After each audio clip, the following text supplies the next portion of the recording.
hoy estamos aquí para ver esta segunda ponencia de uno de los planos de este programa, Torrelavega, municipio emocionalmente saludable. Una actividad que desde la Concejalía de Sanidad y Bienestar Social hemos querido traer, gracias al Colegio de Psicólogos, a nuestra ciudad, para, bajo 3 planos, poder hacer posible que nuestra ciudad sea un municipio emocionalmente saludable.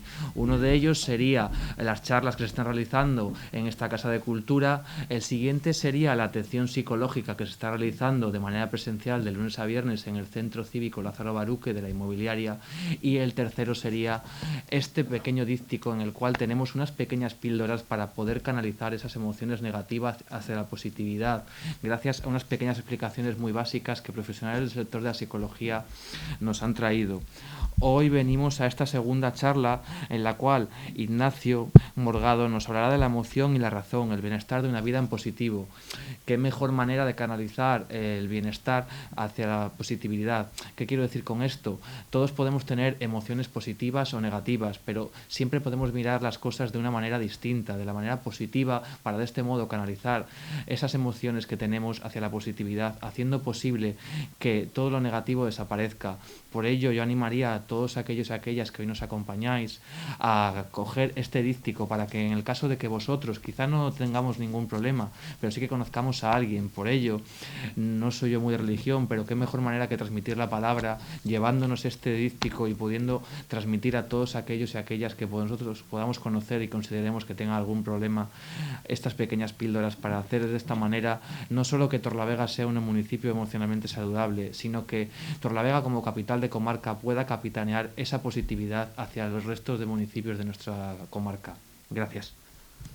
Muchas gracias a todos por asistir a estas conferencias, que desde luego nuestro sentir es poder acercar a los ciudadanos de Torrelavega unas charlas en las cuales nos van a dar unas pequeñas píldoras para que nosotros podamos implementar en nuestro día a día esa información, y de manera que ese equilibrio emoción-razón en la cual Ignacio Morgado nos va a hablar hoy, lo podamos poner en nuestro día a día, hacernos sentir mejor en esta emoción-razón que con la pandemia del COVID-19 nos tiene bastante trastocados. Este ciclo de conferencias viene a poder apoyarnos en esas enseñanzas, en el cual Torrelavega emocionalmente saludable es importante.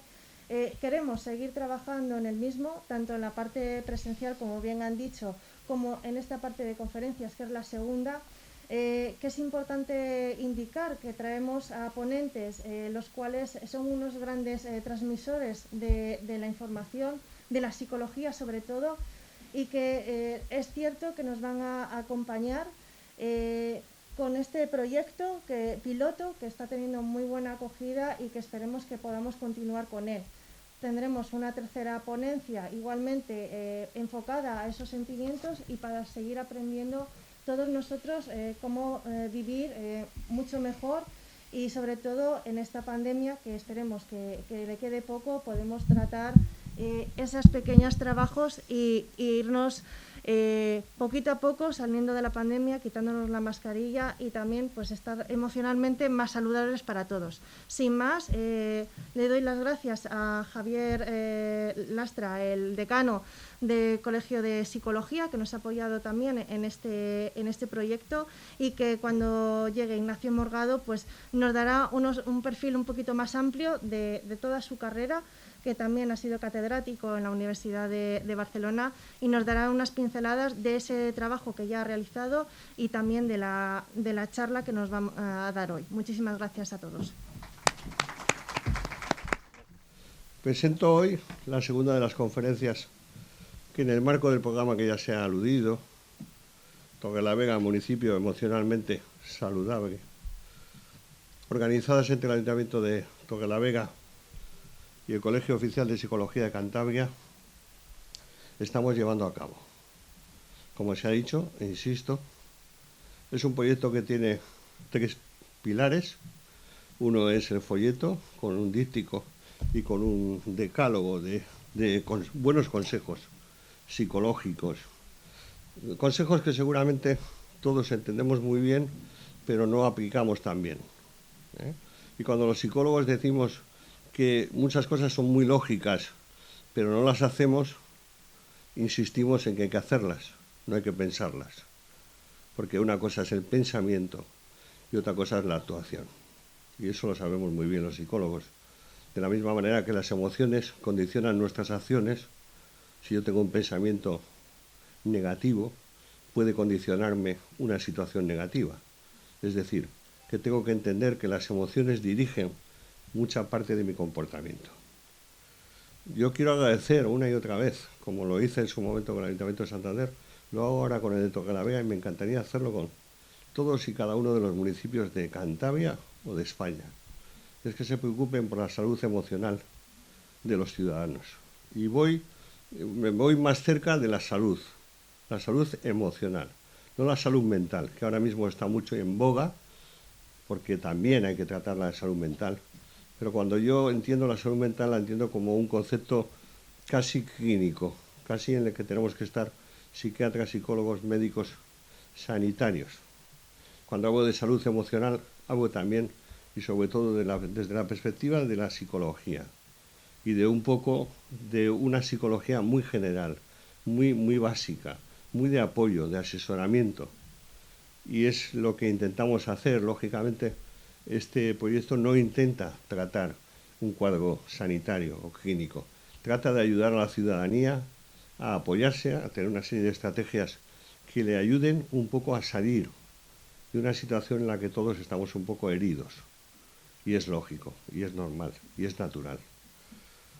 Es importante señalar también que los vídeos, tanto de la conferencia de Javier Urga, que tuvimos el 18 de enero, como la de hoy, como la de marzo, que dará Isabel Diego, compañera mía del Colegio Oficial de Psicología de Cantabria, y de compañeros que están aquí acompañándome, todas se podrán visionar, se podrán ver, se podrán repetir el visionado en el canal YouTube del Ayuntamiento de Santander, de Torrelavega, perdón, y en la web del Colegio Oficial de Psicología de Cantabria, donde en los dos sitios están colgadas ese visionado de esta conferencia y de las anteriores. Hoy tenemos la extraordinaria, y digo extraordinaria porque le conozco muy bien a Ignacio, de la misma manera que le conozco muy bien a Javier, con el que he tenido bastantes ocasiones de compartir. Con Ignacio me pasa lo mismo. He estado en muchas situaciones diferentes, oyéndole, aprendiendo de lo que dice y entendiendo de lo que sabe. Ignacio Morgado Bernal es catedrático emérito de psicobiología en el Instituto de Neurociencias y en la Facultad de Psicología de la Universidad Autónoma de Barcelona. Así que aquí estoy y bueno, lo primero de todo es darle las gracias a mi querido amigo Francisco Javier Lastra, que es un promotor cultural de esta tierra cántabra maravillosa. No lo pierdan ustedes nunca, porque perderán mucho si lo dejan escapar. Ya son años los que vengo colaborando con él en las actividades que organiza en Santander y en Cantabria en general. Y ahora yo ya lo estoy reclutando porque me lo quiero llevar a algunas de las actividades que yo organizo fuera de Cantabria. En fin, es un buen fichaje. Pero bueno, tranquilos que seguiremos con él en Cantabria. Voy a explicarles lo que él me ha pedido que yo les explique a ustedes aquí esta tarde, que creo que es una conferencia que se inscribe en un ciclo donde se habla pues de la positividad en la vida, de el tratar de vivir de manera pues no solo decente, sino también de manera agradable, ¿no? Y es de eso de lo que yo les voy a hablar bajo el título que Francisco Javier me ha propuesto, que es este: equilibrio, emoción, razón, el bienestar de una vida en positivo. Y bien, yo voy a empezar aclarando lo que son, digamos, los ingredientes del bienestar en la vida. Los ingredientes del bienestar aquí los vemos en una imagen, unos círculos que incluyen pues el bienestar físico, el bienestar social, el entorno, la economía y el bienestar psicológico. Es decir, Lo bien que estamos, pues depende de cómo nos encontremos físicamente, si tenemos salud o no, de las relaciones sociales que tenemos, de si vivimos o no en un sitio agradable, en una casa agradable, en una ciudad agradable, en un entorno agradable, de si nuestra economía nos permite vivir con cierto desahogo y también, por supuesto, de cómo psicológicamente nos relacionamos con las demás personas, con el resto del mundo e incluso con nosotros mismos. Y la pregunta que yo ya de entrada les hago a ustedes es que vayan pensando de todos estos ingredientes, que todos son importantes para vivir con bienestar, ¿cuál creen ustedes que puede ser, vamos a decirlo así, el más relevante, al que más nos conviene en cierto modo atender para sentirnos bien, para tener una vida de calidad, una vida con bienestar? Y cuando hablamos de bienestar aquí no estamos hablando del bienestar puntual, de bienestar de unos días, etcétera, no. Estamos hablando de bienestar en general, de que uno viva con bienestar sostenido, un bienestar que se mantenga a lo largo de tus días, pues aunque suba y baje en función de las cosas que te van pasando, pero digamos, vivir bien. Es decir, voy a decírselos muy claramente, no hablo de aquello de la felicidad, ¿no? Porque aquello de la felicidad son como unos brotes, digamos, de pasión momentánea cuando te ha pasado algo en tu vida que es muy importante, pues no sé, el novio te ha dicho que sí, que te vas a casar, o la novia, en la lotería te ha tocado, te han dicho que es mentira, que no tienes ninguna enfermedad, es decir, cuando te ocurre una de esas cosas te sientes feliz, pero eso dura poco, ¿eh? La felicidad es algo que, como dicen los brasileños, es como una pluma que lleva el viento y que sube y baja, etc. Aquí vamos a hablar de algo que tiene más consistencia, más fortaleza, que es el bienestar. Queremos vivir con bienestar. Y eso nos lleva a, sobre todo, centrarnos en una parte que es muy biológica, muy relativa a al estado de nuestro cuerpo, y otra parte que es más psicológica, más de cómo nosotros vemos, entendemos y nos relacionamos mentalmente con el mundo. Y por eso yo les voy a presentar, antes que nada, a ustedes a un personaje que quizás, no voy a decir que no lo conocen, pero sí que no han reparado en él. Todos ustedes conocen bien pues todos los sentidos clásicos, la vista, el oído, el olfato, etc. Pero el sentido interoceptivo, de ese han oído hablar muy poco. Y es muy importante en nuestra vida. ¿Y qué es el sentido interoceptivo? Por supuesto, si no fuera muy importante para la calidad de vida, para el bienestar, yo no les hablaría aquí esta tarde de este importantísimo sentido en nuestra vida.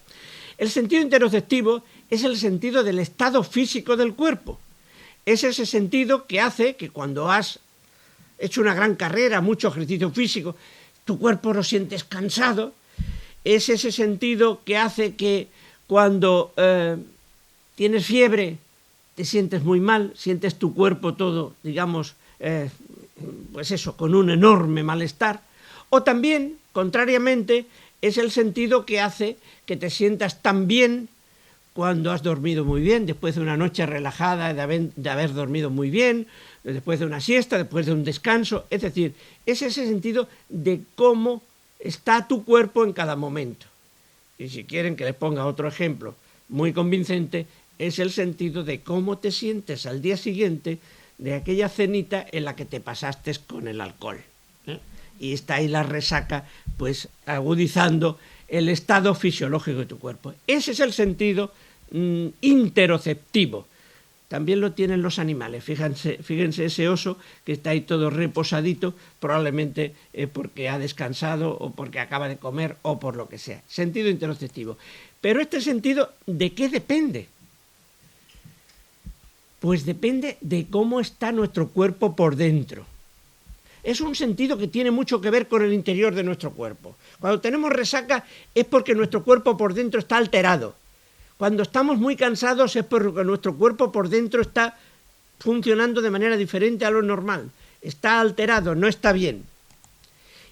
Y ese estado interior de nuestro cuerpo depende mucho de dos hermanos.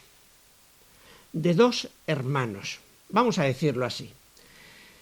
Dos hermanos que son dos componentes de nuestro sistema nervioso autónomo, de nuestro sistema nervioso vegetativo, del sistema nervioso que controla continuamente el funcionamiento de nuestro cuerpo. y que lo hace de una forma automática, de una forma refleja, de una forma sin que tengamos que estar preocupados por cómo lo hace, porque lo hace él solo.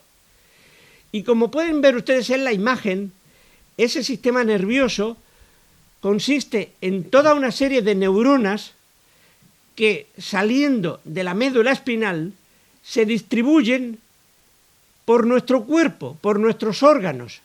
Neuronas que desde un cierto comando cerebral van a todas nuestras vísceras. Neuronas que van a los riñones, a los pulmones, al corazón, al hígado, absolutamente a todas nuestras vísceras. Pero una parte de esos nervios van a nuestras vísceras para activarlas, para darles marcha. Es el llamado sistema nervioso simpático. Tiene este nombre. Es el hermano gastoso, el que nos pone en actividad, el que nos pone en acción, el que gasta, el que se activa cuando, por ejemplo, vamos a hacer una carrera o cuando queremos de alguna forma energizarnos para hacer lo que sea, ¿no? Porque estamos nerviosos, enfadados o lo que sea.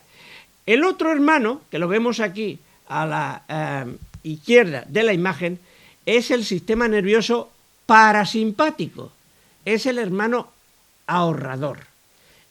Son las neuronas que van a las mismas vísceras, pero no tanto ya para que se activen y gasten energía, consuman energía, sino para que ahorren, para que no se activen demasiado, para que no gastemos, para que equilibremos la energía que tenemos en nuestro cuerpo.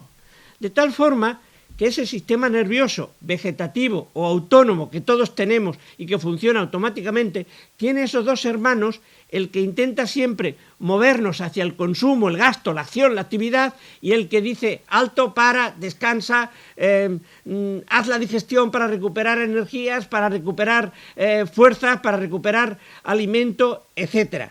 Sistema nervioso simpático y sistema nervioso parasimpático. Más técnicamente hablando, el sistema del catabolismo y el sistema del anabolismo, para los que de ustedes pues sepan biología y quieran, digamos, ligar lo que estoy explicando con términos un poquito más de los que se utilizan en biología. Pues bien, estos dos hermanos que tenemos en nuestro cuerpo están continuamente en ese equilibrio para conseguir que la energía que consumimos con nuestra actividad física, con nuestra actividad mental, con toda nuestra acción, se equilibre con la que ingresamos por la alimentación, para que nunca ni tengamos un exceso de energía que nos lleve a engordar y a sentirnos mal, ni una carencia o déficit de energía que nos haga sentirnos sin fuerzas y sin poder realizar nuestras actividades. Ese proceso de equilibrio entre estos dos hermanos del sistema vegetativo se llama homeostasis. La homeostasis es la tendencia natural, el mecanismo natural que todos tenemos para que esos dos hermanos, el gastoso y el ahorrador, se pongan de acuerdo para que no se gaste más de lo que se ingresa, lo que deberíamos hacer todos en nuestras casas, es decir, intentar que no gastar más de lo que ingresamos para sentirnos y estar bien.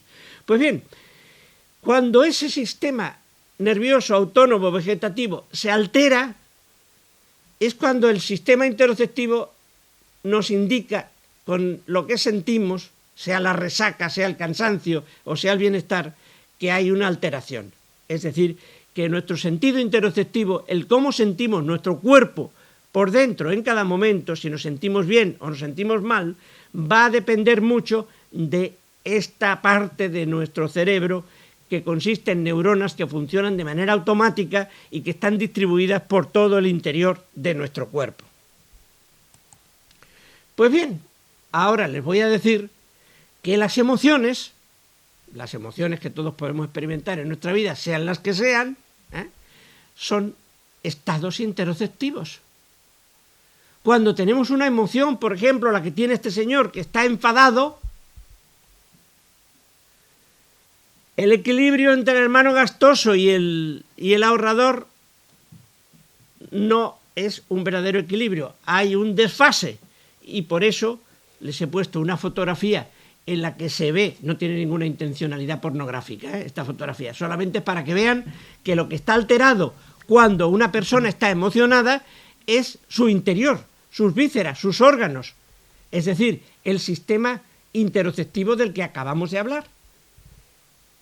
Nos enfadamos, nos cabreamos, nos ha pasado algo que nos hace sentirnos agresivos, como este señor, y fíjense, todo el interior está activado, el simpático se ha disparado, el parasimpático se queda atrás de los dos hermanos, y el mismo cerebro que ha producido esa reacción recibe el impacto de ese cambio en nuestro cuerpo, y es cuando tenemos el sentimiento, el sentir el enfado, el sentir la agresividad. Fíjense ustedes que lo que les estoy diciendo es que las emociones que tenemos, sean las que sean, aquí les he puesto un ejemplo de una de ellas, son estados interoceptivos determinados, es decir, ciertos desequilibrios en el interior de nuestro cuerpo entre el hermano gastoso, sistema nervioso autónomo simpático, y el hermano ahorrador, sistema nervioso autónomo parasimpático. Cosas que funcionan de manera totalmente automática y refleja. Las emociones no son un proceso voluntario, se nos imponen, ocurren de una forma automática, involuntaria, refleja, y son estados interoceptivos. Y siendo las emociones estados interoceptivos, y dependiendo tanto nuestro bienestar de los estados interoceptivos, hace ya algunos años, la revista Nature Neuroscience, probablemente la revista de neurociencia, es decir, de estudios del cerebro más importante del mundo, publicó un número extraordinario dedicado íntegramente a las emociones. Todos los científicos que escribían en este número hablaban desde una perspectiva u otra de las emociones, y el editor de la revista, en su introducción, en su editorial, decía lo que yo les tengo aquí puesto traducido al español. Obviamente la revista se publica en inglés. La calidad de vida de un individuo depende de su capacidad para sentir sus emociones de forma adecuada y para regularlas en respuesta a las circunstancias estresantes. Reparen en esto, que es muy importante. La primera revista de neurociencias del cerebro, de la mente, del mundo, dice que el bienestar depende de la capacidad para sentir nuestras emociones. No dice que tu bienestar depende de que tengas un coche de última gama, o de una casa maravillosa, o de que veranees todos los años en una playa del Caribe, o que tengas mucho dinero. No dice que ese sea lo que te va a producir bienestar, lo que te va a producir un estado anímico de calidad. Dice que si quieres tener bienestar, tienes que saber controlar tus emociones, gestionarlas de forma adecuada, es decir, tienes que tener un cierto control sobre tu estado interoceptivo, sobre tu sentido interoceptivo, sobre cómo está el interior de tu cuerpo de manera continua o de manera más o menos puntual. Y claro, si estos señores que saben tanto dicen que la calidad de vida depende de sentir nuestras emociones de forma adecuada, yo pregunto, ¿cuándo dejamos de sentir nuestras emociones de forma adecuada? ¿En qué momentos y cómo en nuestra vida dejamos de tener esa adecuación emocional? Pues miren, me van a permitir una broma para que me entiendan mejor la respuesta a esta pregunta. Imaginen que les duele la muela, una muela, y van ustedes al dentista. Y el dentista, bueno, ya han pasado por ese rato malo en la sala de espera del dentista, que siempre uno está pensando que me hará mucho daño, en fin, ya saben ustedes. Le sienta en su sillón, le dice abra la boca y les explora durante un rato. Y cuando lleva un rato explorando su boca y sus dientes y sus muelas, lo que sea, les dice, ya está, usted lo que tiene es dolor de muelas. Claro, te quedas de piedra. Dice, oiga, doctor, ¿qué me está usted diciendo? ¿Por qué he venido yo aquí? Si yo aquí no he venido a que usted me diga lo que tengo. He venido a que me diga por qué lo tengo o cómo puedo eliminarlo. Claro, si a eso les pasara a ustedes con el dentista, ¿no se dejarían engañar? Pero ¿saben qué? Con otra cosa muy parecida les están engañando continuamente y todos ustedes están cayendo en la trampa. ¿Cuándo? Pues cuando estás nervioso, estás excitado, malhumorado, con dolor de cabeza, etcétera, y se lo cuentas a un amigo o incluso al médico, y va el médico y te dice, tú lo que tienes es estrés. Y entonces te quedas muy contento. Ya sé lo que tengo, es estrés. Y hasta te puedes sentir hasta un poco aliviado. Pero oiga, ¿no se están dando ustedes cuenta de que lo que está diciéndole quien le diga eso es que lo que tienen es dolor de muelas? ¿No se están ustedes dando cuenta de que cuando nos dicen que tenemos estrés, no nos están diciendo por qué tenemos estrés? Lo que nos están diciendo es lo que tenemos y que ya lo sabemos. Es decir, que estamos malhumorados, cansados, con nervios, ansiosos, con dolor de cabeza, no dormimos, etcétera, etcétera. Es decir, el que nos digan que tenemos estrés no nos descubre nada nuevo. Es como si nos dicen que tenemos dolor de muela cuando nos duelen las muelas. Porque lo que queremos saber cuando tenemos estrés es por qué tenemos estrés, qué es lo que hace que tengamos estrés. Y veamos entonces qué es el estrés. Hay una forma puntual de estrés, una definición que ya le dio un gran científico, Walter Cannon, que es, por ejemplo, si una persona está nadando, pues qué sé yo, en el mar, y de repente sospecha que detrás viene un tiburón, pues su corazón, claro, se pone a tope. Es una respuesta emocional, se altera su sistema interoceptivo, el simpático se dispara, el que hemos visto antes. Eso es una respuesta que se llama de estrés. Pero eso, si dura mucho, es grave. Si es solamente esa movida para salir del apuro, escaparte, irte a la playa y salir del agua, pues no es problema. El problema es cuando ese estado de excitación de tu sistema simpático, de tu cuerpo, de tus vísceras, se mantiene. No es solo una reacción puntual para superar un momento de peligro, sino que se mantiene a lo largo del día y a lo largo de tu vida, día tras día, semana tras semana, como cuando pisas todo el rato el acelerador del coche. Claro, ponerte muy nervioso para huir de un peligro inminente, algo que se te va a caer encima, eso es normal, eso no es grave. Es como pisar el acelerador del coche para adelantar a otro coche. El problema para el coche puede estar en que lleves todo el rato pisado el acelerador, no solamente en el momento en que tienes que resolver una situación puntual. Y eso es el estrés, verdaderamente. Lo que nos pasa cuando tenemos estrés es que llevamos todo el rato pisado el acelerador.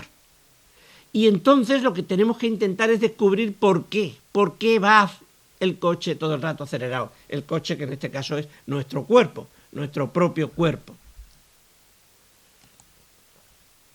Pues bien, eso ocurre porque nuestro cerebro está viviendo alguna situación determinada que se proyecta hacia una región del interior, ven, la flecha se ve, sí, del interior de nuestro cerebro, que se llama el diencéfalo, y dentro del diencéfalo está el hipotálamo, que no hay que confundirlo con el hipocampo, que es una parte diferente del cerebro. El hipotálamo es una región muy pequeñita, del tamaño de un garbanzo, que hay en medio de nuestro cerebro, y ahí hay millones de neuronas agrupadas que son las que controlan sobre todo nuestro sistema vegetativo, en buena medida el sistema nervioso autónomo. Esto sería un poco una estación clave de control, una especie de torre de control de todo el sistema nervioso autónomo, vegetativo, simpático y parasimpático que hemos visto antes.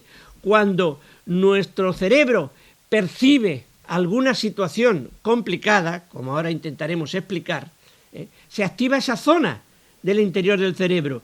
Y entonces las neuronas que ahí hay vierten una hormona, que se llama hormona liberadora de corticotropas, a lo que hay debajo de ella, de esa parte del cerebro, que es la glándula hipófisis.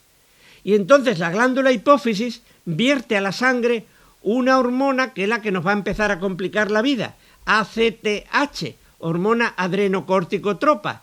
Esta es una hormona, una sustancia química que baja por la sangre, como digo, desde la hipófisis, va a los riñones y en la parte alta de los riñones están las glándulas suprarrenales, que son unas glándulas que fabrican dos hormonas pues conocidas por todos ustedes, sobre todo una, el cortisol y la adrenalina.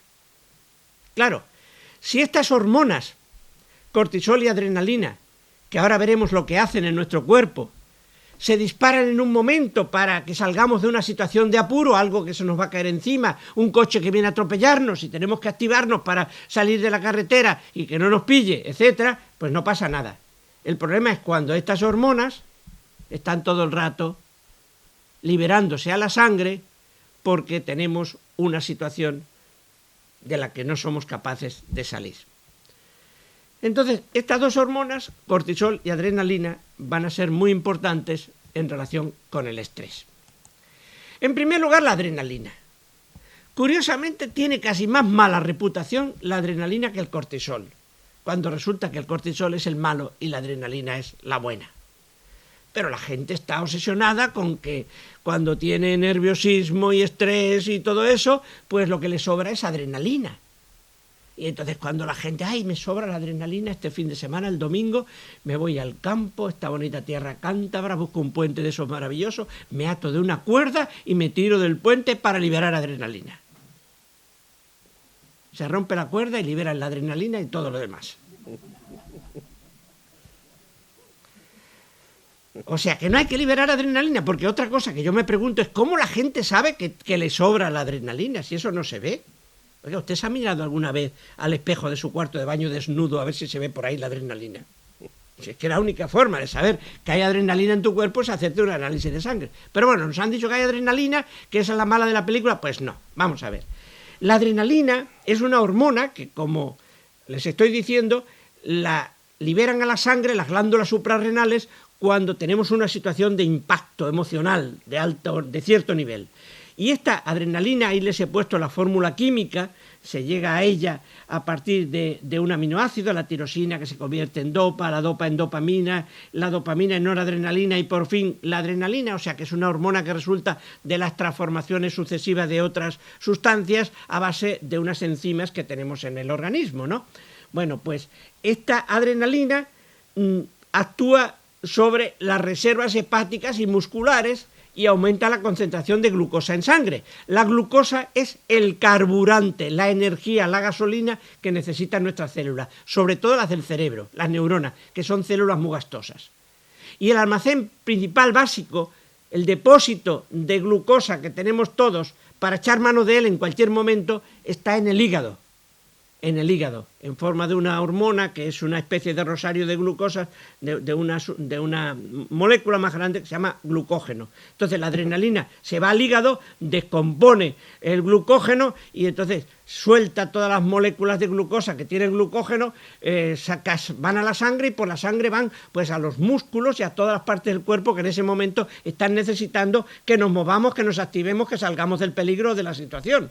Por lo tanto, no me negarán ustedes que la adrenalina no es una hormona válida y poderosa, porque nos está ayudando a recuperar energía en el momento en que la necesitamos para escapar de que el coche que nos viene a atropellar o del perro que nos viene a morder. Claro, es que es eso.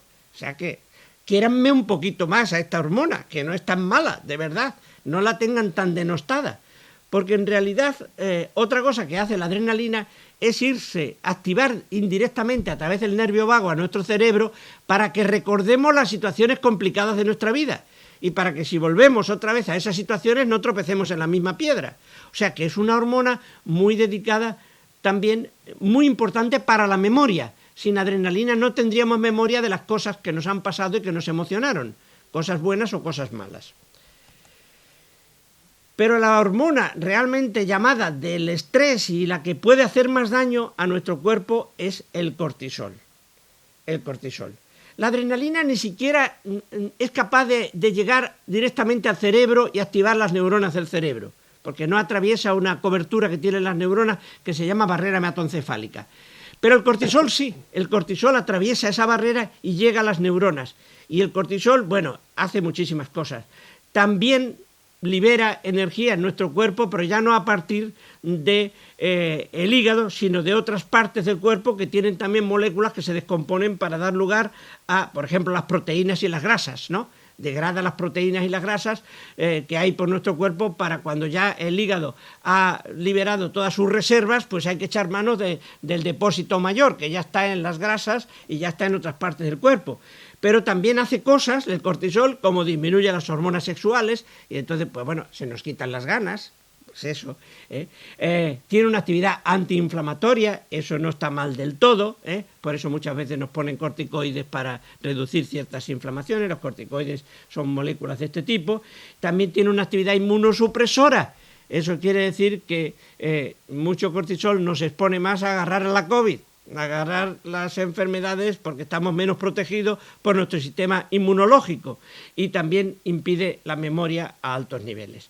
O sea que ya ven ustedes que aquí el malo de la película es sobre todo el cortisol, y el que tenemos que intentar evitar que esté ahí continuamente en nuestra sangre, creándonos toda esta clase de problemas que les estoy diciendo.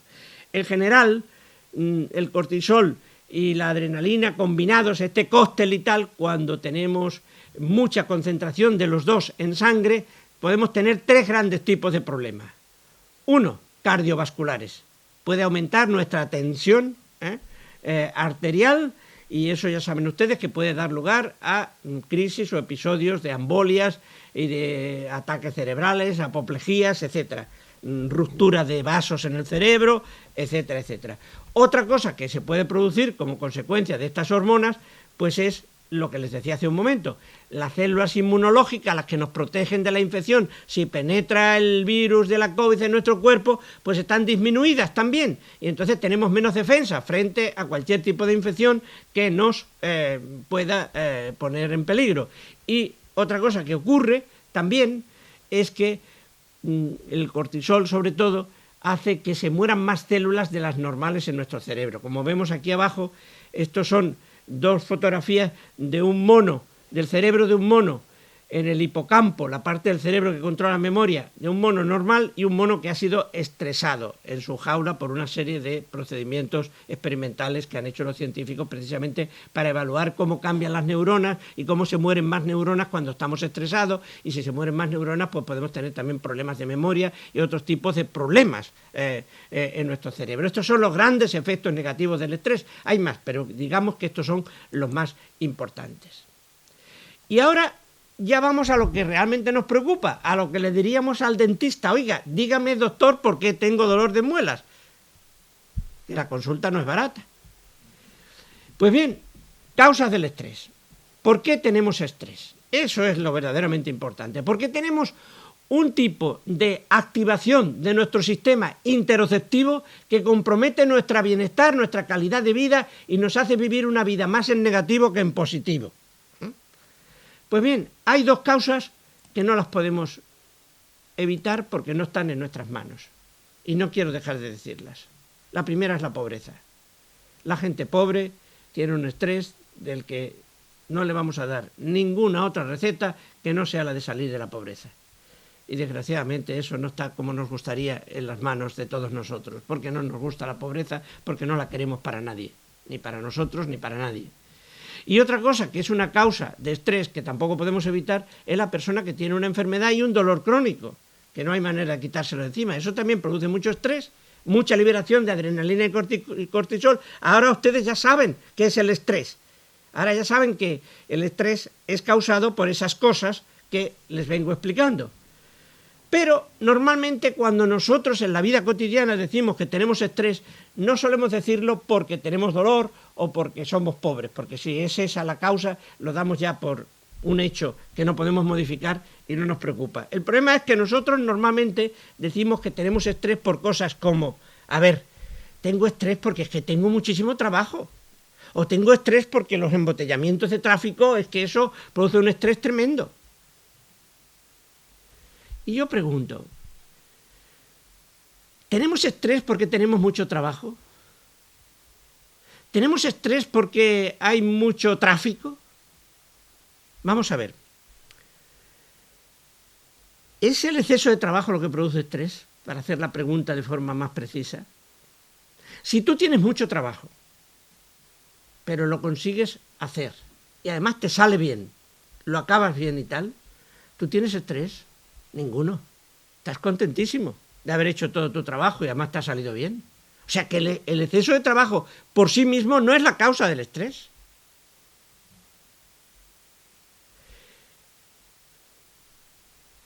El estar en embotellamientos de tráfico y tal, si tú no tienes ninguna prisa, no tienes que llegar a una conferencia que te esperan en Torrelavega, la gente ya un poco nerviosa y tú todo disgustado porque vas a llegar tarde, etcétera, y vas todo relajado, te da lo mismo tardar media hora que una hora, vas oyendo ahí tu musiquita en el coche y tal, y además es una música buena que te gusta y tal, ¿tienes estrés? Pues probablemente no. Entonces, ¿qué es lo que hace que tengas estrés cuando hay trabajo, cuando hay embotellamientos de tráfico o otras situaciones parecidas de nuestra vida, que ahora también comentaré? Pues tienes estrés no cuando tienes mucho trabajo, sino cuando no te has dado a ti mismo el tiempo necesario para acabar con todo ese trabajo. Es decir, cuando te estás proponiendo hacer más trabajo del que realmente puedes y lo sabes, pero quieres. Tienes estrés no cuando hay mucho embotellamiento, sino cuando, claro, te has entretenido demasiado desayunando, vas tarde al trabajo, vas tarde a la conferencia y entonces, claro, tienes estrés por eso, porque sabes que vas a llegar tarde y no le gusta a la gente que te espera que llegue tarde. Es decir, que tiene que haber siempre algo más que el puro trabajo o que el puro embotellamiento para que haya estrés. Y eso es lo que hay que intentar adivinar. Una de las fuentes, una de las situaciones de estrés también en nuestra vida muy grande es el tecnoestrés, ese estrés que nos producen, digamos, los móviles, los ordenadores, los aplicativos, algo que está quemando terriblemente a la gente, sobre todo mayor, porque los jóvenes van todos por delante de nosotros a una velocidad increíble, pero los mayores lo pasamos muy mal, porque claro, no nos aclaramos con el aplicativo y muchas veces lo dejamos. El tema especial, por ejemplo, puede ser el de los bancos, la gente mayor que le están cerrando las oficinas presenciales y mucha gente mayor no se aclara con la maquinita y acabas allí desesperado. Eso es una crueldad. Eso puede generar un estrés tremendo. Mi amigo José María Martínez Selva, que es un catedrático de psicobiología como servidor de Murcia, pues escribió este libro precisamente para llamar la atención de cómo las maquinitas estas y los programas informáticos y todo esto y los móviles complicados y tal, nos está creando mucho estrés. Y es que hay que saber salir un poco de esto y, bueno, sobre todo la gente mayor, pues uno de los consejos siempre es que simplifiquen en lo posible su vida porque esto crea mucho estrés. Como crea mucho estrés también el estar pendiente del tiempo. El tiempo es estresor fuerte, porque el tiempo es lo que tiene que estar en nuestra vida acoplado a lo que tenemos que hacer.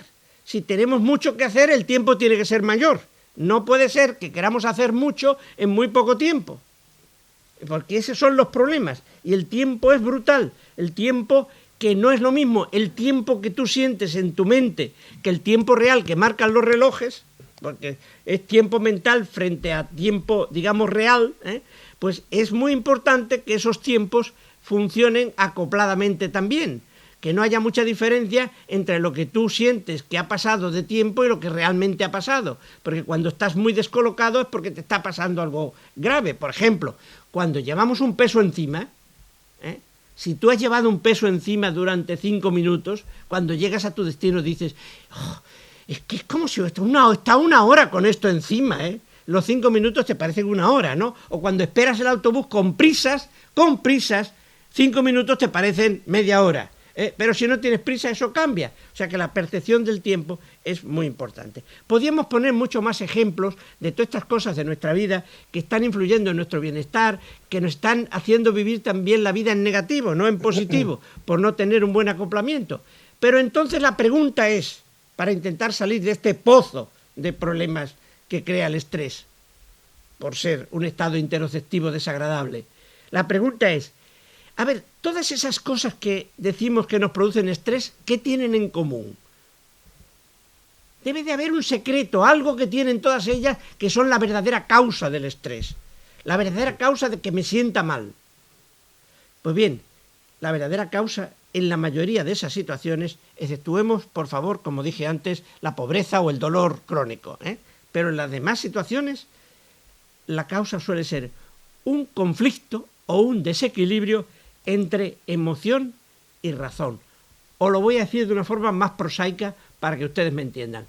Un desequilibrio entre lo que queremos y lo que podemos. Cuando quieran encontrar la causa del estrés en sus vidas, muévanse por todo el territorio de nuestras vidas, el económico, el del ocio, el del trabajo, el de la salud, todos, y uno a uno busquen en cuál de esos terrenos o en más de uno ustedes están queriendo más de lo que pueden. Si se pasan la vida queriendo tener más de lo que tienen, pero su economía no se lo permiten, estrés. Su emoción quiere que tengamos un coche mejor, una casa mejor, unas vacaciones mejores. Su razón les dice que con lo que usted gana y con él no puede. Pero usted sigue insistiendo. Es esa insistencia, ese desequilibrio entre el cerebro y el corazón, si lo quieren ver así, lo que realmente está produciendo el estrés. Si ustedes quieren tener una salud mejor que la que tienen y no puede ser, pues usted tiene que salir de ahí, porque si no habrá estrés. Si usted está siendo infiel a su pareja, la emoción le lleva a esa otra pareja, la razón le dice que eso está mal. Desequilibrio, emoción, razón. Desequilibrio entre lo que quiero y lo que puedo o debo. Ese desequilibrio es lo que dispara la adrenalina y el cortisol. Es lo que altera el sistema interoceptivo y hace que nos sintamos mal. ¿Y eso cómo se arregla? Pues eso solamente tiene un arreglo, que es volver al equilibrio. Y ahora lo vamos a decir. Porque claro, vamos a ver, ¿cómo salimos del estrés? Difícil salir porque hay una zona en el cerebro, se llama corteza cingulada anterior, que funciona como una especie de chivato. Cuando estamos en un desequilibrio de alguno de los tipos que le acabo de mencionar como ejemplo, cuando estamos en uno de esos desequilibrios, esta parte del cerebro se dispara, las neuronas que hay aquí se disparan, y son las que disparan al hipotálamo, las que disparan a la hipófisis, las que disparan las glándulas suprarrenales y disparan todo lo que les hemos dicho, adrenalina, cortisol, etc. Y entonces, ¿eso cómo lo evitamos? Bueno, pues la gente recurre a cosas que todos ustedes saben. Que si ejercicio físico, aeróbico, etcétera, que si masajes, que si buenas relaciones, que si... En fin, que intentar dormir bien, etcétera. Todo eso que está muy bien. Que si mindfulness, que si todo esto y tal. Está muy bien. No les voy a decir que no.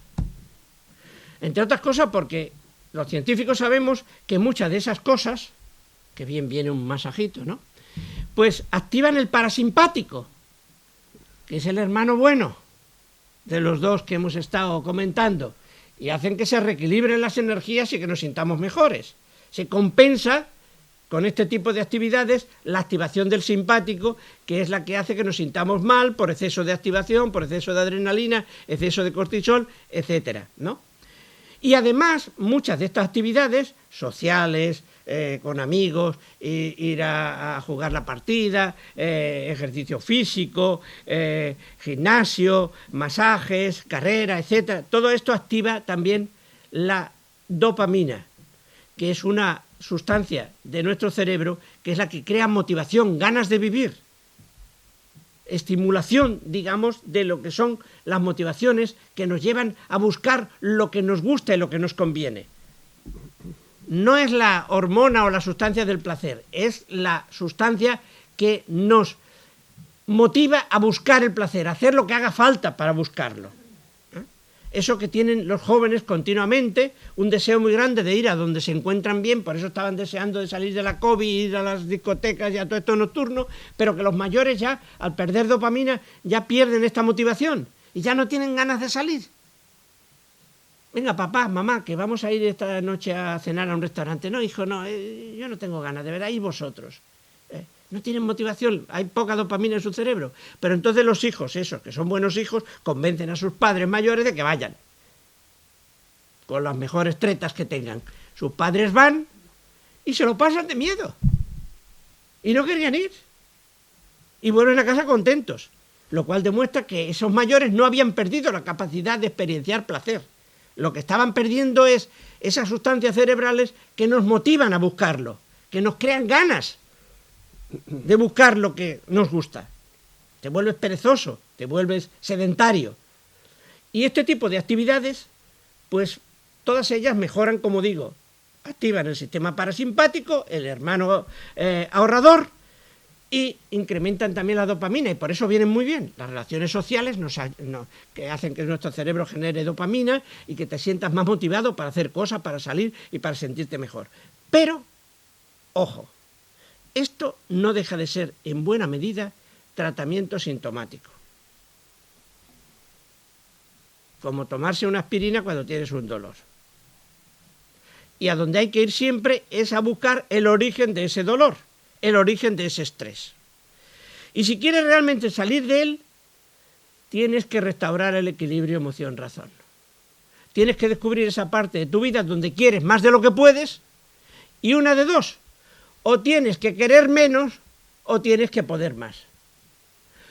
O tienes que proponerte no ya acabar todo el trabajo en los próximos días, sino solo la mitad. O tienes que proponerte que en vez de irte de copa a cierta hora de la tarde, quedarte a trabajar unas horas más. Cuando equilibras, por un lado o por otro, por el de la emoción o por el de la razón, por el de lo que quieres o por el de lo que puedes, y consigues el equilibrio, el estrés desaparece. Es cuando dejan de activarse de la forma desequilibrada los dos hermanos del sistema interoceptivo, del sistema nervioso autónomo, y cuando se crea una homeostasis que reduce esa ansiedad, ese malestar, esa sensación del sistema interoceptivo alterado, que son las sensaciones que tenemos cuando tenemos estrés. Por lo tanto, eso es lo que tiene uno que tratar de encontrar en su vida cuando tiene estrés. ¿Dónde? ¿En qué faceta de su vida? Si es en el trabajo, si es en la economía, si es en las relaciones familiares o sociales, si es en el ocio, en los compañeros, en donde sea, tiene que uno que encontrar dónde está la principal, si es en la salud, que no lo he dicho, pero es muy importante, tiene uno que ser capaz de encontrarlo. No es fácil encontrar dónde está, mejor dicho, no es fácil reequilibrar el desequilibrio. Encontrarlo no es demasiado difícil. Basta con que uno piense un poquito en cómo tiene organizada su vida y no va a tardar mucho en encontrarlo. Lo difícil es cómo arreglar eso. Y claro, para arreglarlo tenemos que jugar con los componentes biológicos de nuestro cerebro. La parte del cerebro emocional concentrada en la amígdala, esto es una imagen de resonancia magnética funcional, o la parte del cerebro racional concentrada en otra parte diferente del cerebro, que es la corteza cerebral frontal. Pero entre ambas, entre la parte racional y la parte emocional, tenemos neuronas, tenemos partes de nuestro cerebro que actúan como un puente entre emoción y razón. Un puente que nos permite una interacción entre nuestras emociones y nuestros razonamientos, una interacción entre lo que queremos y lo que podemos. Ese puente o interacción es el poder de nuestro cerebro y de nuestra mente para conseguir el equilibrio que nos va a llevar al bienestar y a una vida en positivo. Y eso se consigue a un nivel que, cuando es pleno, consiste en una fusión entre, perdonen que está en inglés, pero se lo digo, entre lo que pensamos, lo que sentimos y lo que hacemos. Es decir, cuando en nuestra vida lo que creemos que hay que hacer es lo que sentimos que debemos hacer, y coincide además todo eso con lo que verdaderamente hacemos, cuando esos tres elementos se fusionan y están, digamos, en coherencia colectiva, es cuando nos sentimos bien. Y esa fusión es la esencia de lo que venimos llamando últimamente inteligencia emocional. Es decir, esa fusión se consigue con inteligencia emocional, que no es más que la capacidad de utilizar nuestro cerebro racional para gestionar convenientemente nuestros sentimientos.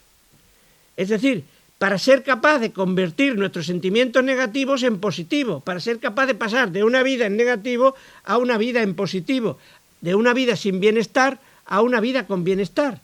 Y eso incluye muchísimos elementos que consisten en utilizar la razón para, no solo para cambiar nuestros estados de ánimo, sino para valorar más nuestras capacidades y nuestras limitaciones, saber mejor lo que podemos y no intentar pasarnos de ello, proponernos metas posibles, realistas, adelantar emociones imaginativamente que nos motiven a acabar los trabajos o a hacer las cosas que son complicadas en nuestra vida, distribuir nuestro esfuerzo de una manera racional, no querer acabarlo todo enseguida porque eso crea mucha frustración y mucho más desequilibrio, y tener empatía, comprender no solo nuestros propios sentimientos, sino también los de los demás con los que nos relacionamos, y inteligencia social.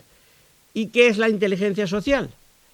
Pues la inteligencia social es algo muy importante para el bienestar y para una vida en positivo, porque es la capacidad de relacionarnos con las demás personas, creando apego y cooperación y evitando conflictos.